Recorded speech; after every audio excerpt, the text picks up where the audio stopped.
Okay everybody, this is part 5 of Grow Together, and in this video we're going to talk about planting out the vegetables. If you've sown some of those vegetables with me back in February, then some of them are going to be ready by now. And if you're looking at the spinach, which would probably be the first, I suggest popping it up out of the tray and having a look. And if the root system is nicely developed and you have a nice bit of green growth, that's ready to go into the ground. So planting them out couldn't be easier. When they're ready, all you have to do is make sure you have your growing space prepared, whether that's in pots or in raised beds or maybe a no-dig bed. So just to show you how I plant, I have a 5 litre pot here, which is ideal for one little set of spinach plants here. So you're just going to make a little hollow down, push it down in there, and then I like to give it a little pat down and support the leaves up so they're not laying down in the soil. Then we give it a nice watering in, and that's ready for growing. The distances in which you should plant your seedlings at is very important, and a common mistake that beginner gardeners make is putting them too close together.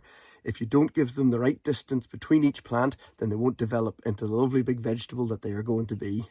So for lettuce plantings, we do ours at 25 centimetres by 25 centimetre squares. For spinach, we do them at 20 centimetres by 20 centimetre squares. But for spring onions, we do rows, which are 25 centimetres between each row. We do 3 rows per bed.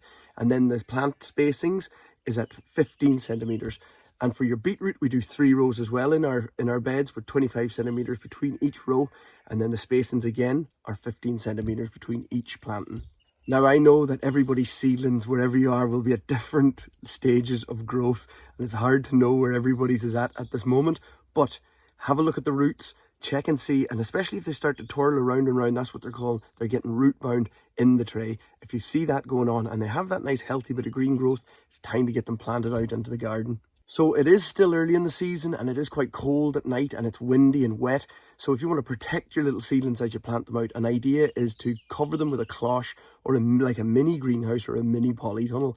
And this is quite simple. You can get frost fleecing from nearly every garden centre. Check it out online, I'm sure you'll get it. And then you can make little cloches using plastic conduit, which is for electrical wiring. It's simple, you can get it quite cheaply at hardware stores, or you can use the system I use, which is the 4mm bull wire bent over to make a little hoop. This will protect your plants, look after them and bring them along a lot quicker in the cooler temperatures of spring.